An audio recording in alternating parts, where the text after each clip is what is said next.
Hello everyone, welcome to my channel Arnab's bird paradise.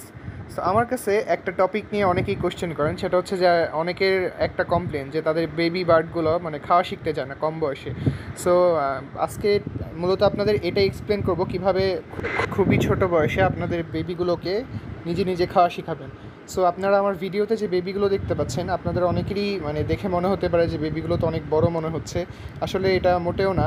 আপনারা ভালো করে খেয়াল করলে দেখবেন যে দুই একটা বেবি কিন্তু আছে এখানে, যেগুলোর একদম লেজও এখনও প্রপারলি গ্রো হয় নাই।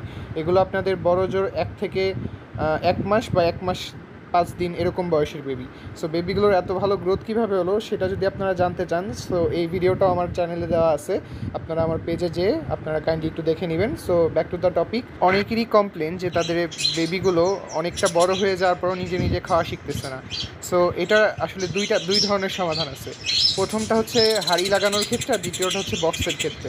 যারা হাঁড়ি দেন বাজবিকারকে ব্রিড করানোর জন্য, তাদের ক্ষেত্রে হচ্ছে যখন আপনারা হাঁড়িটা দিবেন খাঁচার মধ্যে, তখন হাঁড়িটার মানে যে গোল ফোঁটাটা আছে যেটা দিয়ে আপনাদের পাখি ভিতরে প্রবেশ করে, অলওয়েজ ট্রাই করবেন ওই ছিদ্র পথটা আপনাদের মানে এমনভাবে সেট করতে যাতে ওখান থেকে যখন আপনাদের বাজিকারগুলো বেবিগুলো একটু বড় হয়ে যায়, তখন দেখবেন অলওয়েজ তারা ছিদ্র মানে যে মুখটা আছে ঢোকার যে পথটা, ওইটার একদম কাছে এসে বাবা মার কাছে খাবার চায়।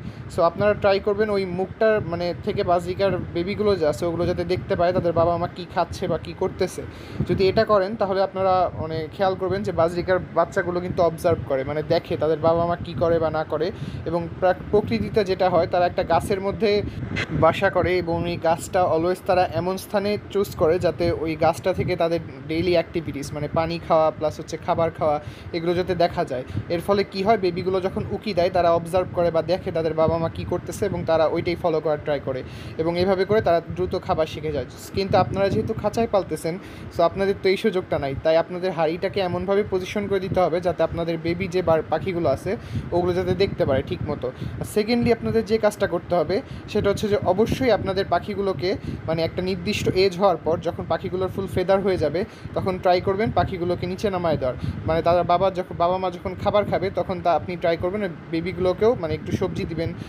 মোস্টলি বেবিগুলো সবচেয়ে বেশি খায় হচ্ছে সবজিটা, যেটা আপনারা ভিডিওতে দেখতে পাচ্ছেন। আমারগুলো কিন্তু পাগলের মতো সবজি খাচ্ছে। সো আপনারা যখন বাবা মার সবজি খাওয়ার সময় আপনাদের বেবিগুলোকেও নামায় দিবেন, দেখবেন অটোমেটিক ওরা খাওয়ার চেষ্টা করতেছে, এবং 2-3 দিন এভাবে করতে করতে দেখবেন যে ওরা অটোমেটিক খাবার শিখেও গেছে। এবং যারা বক্সের মধ্যে মানে পাখিকে ব্রিডে দেন, তাদের ক্ষেত্রেও সেম বিষয়টাই প্রযোজ্য হবে।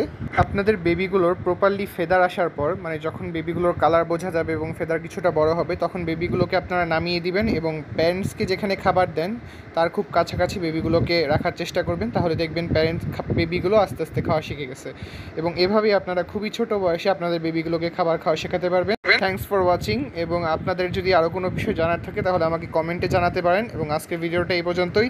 এবং আপনারা যদি হ্যান্ড ফিডিং ছাড়া যে কোনো পাখি কীভাবে টেম বানাবেন এবং আমার অন্যান্য পোষা প্রাণীকে দেখতে চান, তাহলে চ্যানেলটা অবশ্যই ফলো দিয়ে রাখবেন। আপনাদের সাথে দেখা হবে পরবর্তী কোনো ভিডিওতে।